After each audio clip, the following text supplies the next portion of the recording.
And that's why we come to the Lord. The scriptures say He, with loving kindness, He has drawn us. God is a God of promise. From Abraham, go into this country you don't know of, and what? I'm going to make you a great nation. I'm going to bless you. I'm going to multiply you. God said to the disciples, to Peter, no man has left mother, father, sister, and brother for my sake that shall not receive 100-fold in this life with persecution, and in the next life, everlasting life. No one. If we do what God says to do, He's going to reward us and bless us. And that's what the Lord wants us to go out. He wants you, me, to go out. And I believe, I'm certain, I'm convinced when you go out, God is going to reward you. He's going to change you, transform you. He's going to give you new words, new thinking, new emotional reaction. You're not going to be so sensitive. You're going to learn, hey, God, I didn't know I could do this. I didn't know I could be like that. And that's going to transform every area of your life. It's going to make you more successful in everything you do, because communication is the essential element of a capitalistic system. The people who make the most money are the people that can talk, the people that can communicate. Think about it. You go to a job interview to get a job. You got to dress up your best. Go there. You've got to sell yourself. You've got to persuade the employer that you're going to do the job. If you do a good job, you get the job. If you don't convince them, what happens? No job. You're still looking. Then once you get the job, you got to continue to, by your work, persuade the employer that you're worth the $6, $7, $10, $15, $20 an hour that they're paying you. It's a contract, an agreement. If you produce what they ask you to produce, they'll pay you what you're asking them to pay you. It's an agreement. Now, you have to sell yourself to make $10, $20 an hour. Now, the president of your same company, he sells too. He sells the vision of the company to the company employees, to the board of directors, to the investors, and to the public. He sells the company's product, or he provides the vision, the idea, the concept, or he hires those people below him and he tells them what he's looking for. They sell a vision. They sell, just like you sold to get the job. It's like you have to keep selling by working to keep the job, but they make $40 million a year selling the vision to the company, to the employees, to the board of directors, and to the stockholders, and to the customers. Let me ask you a question. If you've got to sell anyway to make $10 an hour, doesn't it make sense to learn how to sell and make $40 million? You're selling anyway. You're not working any harder. There's only 24 hours in a day for everybody. So this individual corporate leader has the same amount of time as you do. Is that right? This individual corporate leader, he's got the same tongue, ears, brain, eyes, 2 arms and legs that you do. Doesn't it make sense to make the change that you need so God can use you for His work? It makes sense to me.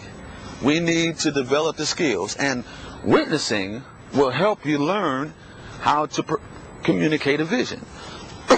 You're communicating God's vision. He's coming back. That's why the Lord gives vision. Why do you think He gives visions to people? Could it be because the mind works on visions? We see something in our mind and we're able to grasp it mentally, then we're able to walk to it. We know that there's a judgment day coming. We know that the Lord is coming back through the scriptures. We can see the vision of it in our mind, and it compels, it encourages us, it strengthens us to do the work. If we can help people to see that God has the best plan, He offers the best benefits. And if you really want to be a success, really want to be happy, really want to be alive, really want to be great, important, secure, trust in Jesus, because He's going to make that come to pass for you. He is the ultimate of ultimates. He is the King of Kings. If He made all things, then certainly he can take care of us. I need everybody who can see the vision of this ministry. Now, we're out here in an empty lot. We need a building. Why? We need a place that we can feed people. The Lord has shown us that in the scripture where he says that he's going to take the goats and set them on the left. Why?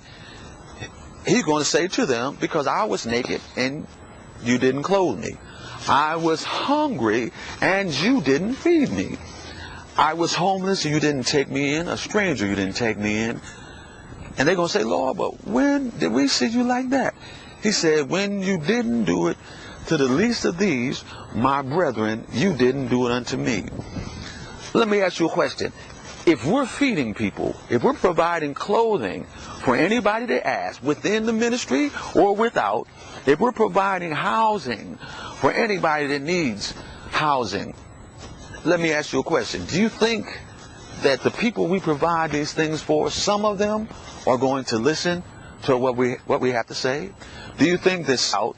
If we're providing housing for anybody that needs housing, let me ask you a question. Do you think that the people we provide these things for, some of them are going to listen to what we have to say? Do you think that some of them will say, finally, ministry doing what I've always believed? And they're going to say, Lord, but when did we see you like that? He said, when you didn't do it to the least of these, my brethren, you didn't do it unto me. Let me ask you a question. If we're feeding people, if we're providing clothing for anybody to ask, within the ministry or without, if we're providing housing for anybody that needs housing, let me ask you a question. Do you think that the people we provide these things for, some of them are going to listen to what we have to say? Do you think that some of them will say, finally, ministry doing what I've always believed ministry was supposed to do, help people? And if we have something to say, and I believe we do, I believe that God has given us a wisdom that can impact and change minds. I've seen it happening every single day. Can you see the potential of the number of people that we can bring to the Lord through this ministry?